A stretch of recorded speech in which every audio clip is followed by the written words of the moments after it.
Hello guys and gals, me Mutahar, and today marks the end of an era, ladies and gentlemen. Yeah, the 3DS and Wii U eShop are finally dead.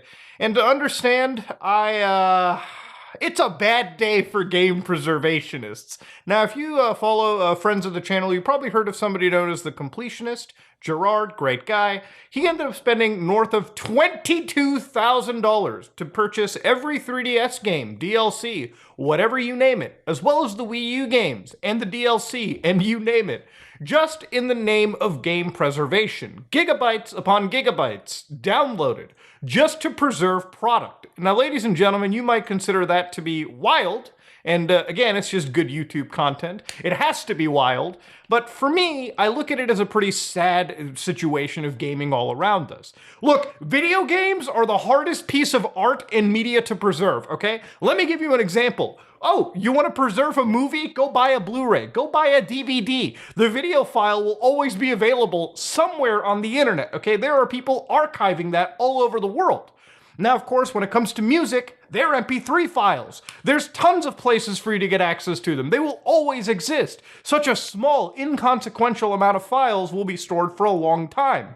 When it comes to books, right? I love this book right here. I love buying D&D rule books. It's one of my favorite hobbies. You might see this on my desk a lot. This is a gorgeous, gorgeous book with some of the best artwork you've ever seen.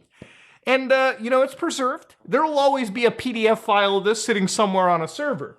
You know the biggest problem with gaming, all right? It's a tough medium to preserve. Now, of course, if you're talking about PC games, usually when they get cracked, and hopefully most of them do, they will be preserved. Because guess what? Once a game is cracked, you never have to worry about which launcher it uses, which DRM it's on. It will be a cracked experience for the world to constantly enjoy. Now, I'm not here to promote piracy. I don't think piracy is good, all right, just as pertaining to the YouTube's TOS and whatnot. But when it comes to games like 3DS games and Wii U's where you can't officially buy them anymore, I've got no goddamn sympathy for it anymore. Now, of course, with the 3DS and Wii U eShop finally closed, a lot of legal ways to purchase video games are gone, okay? So you either have to find a copy of the game, which isn't even sold by Nintendo anymore, which isn't even sold by the game company anymore, so they don't see 1 penny of your sale. At this point, most physical games that are being sold in the 3DS camp are probably sold by Jim Bob, all right, at a flea market on eBay for some hella inflated price. Now, of course, one of the interesting games is Metal Gear Solid 3D, all right? If you ever wanted to play MGS3 on the 3DS, not the best way to play it, but it's certainly unique. You can take photos of your balls and use that as camouflage. And of course, that's available on the 3DS. Of course, you can see the price is a little bit too much for most people. I don't know, Jim, do I want to pay $200 for a brand new copy? Oh, is that just the game? $120? It's not like this dog shit ever gets sold. These listings last till the end of fucking time. But of course, this isn't just the only game. Hey, you guys ever want to play Soul Hackers on the 3DS? A game that's, from what I understand, reprinted. Hey boys, what about $688 or the best offer? Again, not like this dog water gets sold. But of course, with the 3DS eShop getting closed, a lot of these games are going to be priced to high hell, and there's no official way to get them anymore. And there's also one other big problem. With no official way to get them and no actual ports to the Switch, a lot of those Wii U games, like Xenoblade Chronicles X, which is one of the better goddamn Wii U games out there, and Wind Waker HD, which is one of the better Wii U HD ports of a classic video game, are completely gone in the wind, okay? There's plenty of exclusive Wii U experiences that haven't been ported, and you won't be able to experience them officially again if you choose to buy the official route, because that's closed. And so, when it comes to game preservationism, with DRM and a lot of other things that come into the video game camp, trying to preserve your favorite video game becomes a taxing problem as hard as it goes. There are games released nowadays, even on the PC, that have de novo DRM, that a lot of those teams, those cracking teams, are slowly kind of dissipating into obscurity. That won't be a situation where those games are going to be cracked anytime soon. Maybe down the road, a month, 2 months, maybe a year from now. But the moment games stop being cracked and archived, it's a bad day for gaming. Now, what Gerard did was he bought $22,000 worth of games. That's not even counting the fact that the license for those games on those devices isn't an infinite license as far as I understand. It's probably going to expire in a year, maybe a little bit more than that. When it comes to backing up those games through official archival methods, typically by modding a 3DS, which we'll get to because it's incredibly easy to do, those games are completely gone into the wind. Now you might be like, but Muda, how do you realistically expect Nintendo, also one of the largest companies in Japan, because anytime I get to shit on Nintendo, every Nintendo fan reminds me of that little blurb of knowledge, cannot be fucked to pay to keep up these stores. It makes sense, all right? Obviously, the 3DS and the Wii U are legacy consoles, okay? They're not selling them anymore. There's also not an expectation to keep these stores up anymore. But as these stores go down, the means of officially purchasing these games are gone, especially when officially purchasing these through stores are oftentimes far cheaper. Remember that 3DS Soul Hackers that we just talked about? In the 3DS eShop, this was like pennies on the dollar compared to the eBay price. Now, you've got two options here. You can either not play the game, or you can go all the way to this eBay seller and pay Jim Bob a crap ton of money for a game that Atlas isn't going to see any pennies out of, Nintendo isn't going to see anything out of, the actual people making the game aren't going to see anything out of. Now, of course, you can also go down the other avenue and mod your 3DS. And I have a video for it on my channel that I highly recommend you go watch. And as far as I understand, all the steps in it are still functional. Now, modding a 3DS is easy. I don't have this sitting on my desk for aesthetic purposes. If I did, the resin over here would have been taken care of. No, in all honesty, the 3DS, when fired up, and currently it's a black screen, has a bunch of content that you can do. You can load up all of the Game Boy Advance games you want through emulation methods. You can load up a crap ton of virtual console games from the Super Nintendo era, original Game Boy, TurboGrafx, you name it. But of course, there's a whole mountain of 3DS games like Persona Q. You've got NES Remix, which is one of my favorites. Hey, you ever played Bravery Default? Oh, you played 2 on the Switch? Well, this is the only way you're going to be playing the original. And of course, Ace Attorney, because what Nintendo experience is complete without Ace Attorney? And of course, Metroid Samus Returns. Now, all of this is possible through modding a 3DS, which allows you to install moderated games, which I don't recommend you do. That would be piracy. But if you happen to own physical copies, you can absolutely back them up to your system. One of the other avenues that I have over here, believe it or not, is a R4 3DS card that I've had for years on my system. And this allows me to run DS Homebrew on top of the 3DS stuff that I have.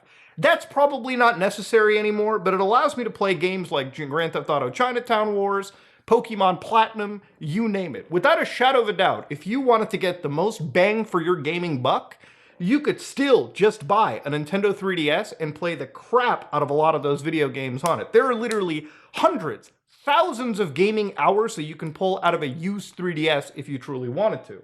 And of course, other games, other systems like the PlayStation Vita are absolutely god tier for that too, which is another forgotten system by Sony, but if you can mod this up, congratulations, hundreds, if not thousands of gaming hours. If you haven't followed my channel, you're gonna learn that I'm a huge supporter of modding your favorite gaming systems, especially the 3DS, because it's so goddamn easy to do. You know, I talk about piracy being bad, and it is, all right, I'm not gonna sit here and support, stealing of video games. But when it comes to Nintendo shit, when it comes to AAA stuff, when it comes to not officially being able to buy your game, then forget legality. Morally, it is always okay to pirate a game in that situation. Legally, it's not. But legality and morality are completely separate fucking things. And in this case, morality-wise, I wouldn't be holding it against you if you started to download some of these ROMs, because it's the only way a lot of these classic experiences are archived. Could you imagine a world without Chrono Trigger? Could you imagine a world without Tomba 2? Could you imagine a world without the original Resident Evil 2? Yeah, I could, but if it's thanks to game preservationists and emulators, you can actually sit there and enjoy these experiences. Now you might be like, but Muda, what if I can't find a 3DS? Well, thank God to the Citra emulation team, because that is how I play Soul Hackers on the 3DS. Not really, it's on the Steam Deck. It's that easy to do. I can hook that shit up to a TV, connect an Xbox 360 controller, and have a proper docked experience. You know, ladies and gentlemen, we're getting to a point where, thank God, because of emulation and because of homebrew, we're able to preserve these experiences. Because clearly Nintendo doesn't give a shit. Clearly the third-party market is salivating at the fact that they could upcharge these games 3 times their price now. And ultimately, at the end of the day, gamers, the people who actually play the games, the people who actually care about putting hours into this, are the ones that are losing.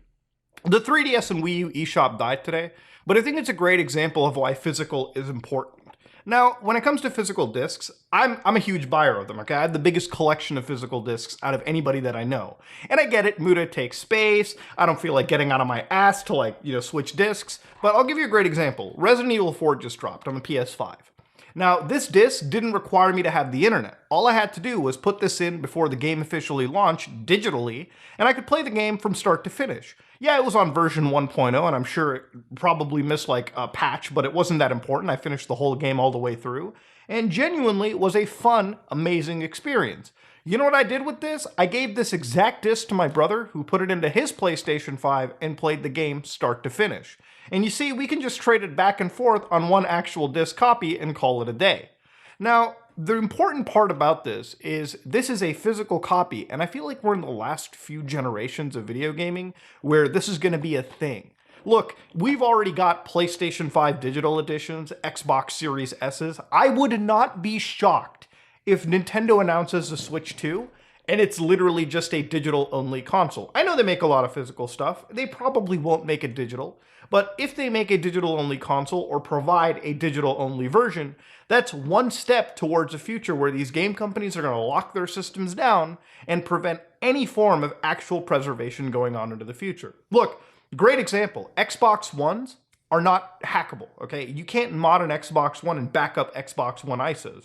There's no emulator for that. There are actual legitimate Xbox One games that are probably going to be locked to that system exclusively to the end of time.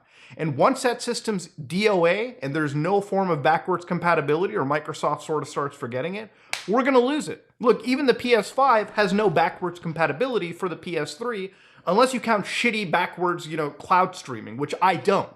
That means games like Red Dead Redemption, Metal Gear Solid 4 are slowly going to enter the nether regions and never be able to be played by anybody, unless you're on the PC and you're emulating Xbox 360 versions of games. It's thanks to it's thanks to emulation and it's thanks to homebrew that we're able to actually preserve these experiences going forward. It's because of these experiences that shit like Soul Hackers 3DS will not be a $600 eBay game, and it can be something that anybody can experience because it's one of the best Atlas RPGs ever made. Anyways, ladies and gentlemen, this is all I wanted to say. It's a wild day for gaming, and I had a lot of thoughts to get out.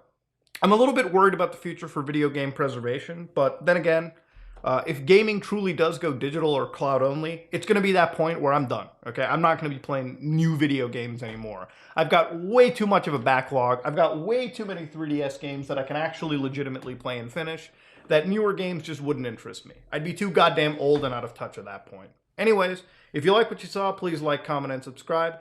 Dislike it if you dislike it. And always remember, modding a 3DS is incredibly, incredibly easy.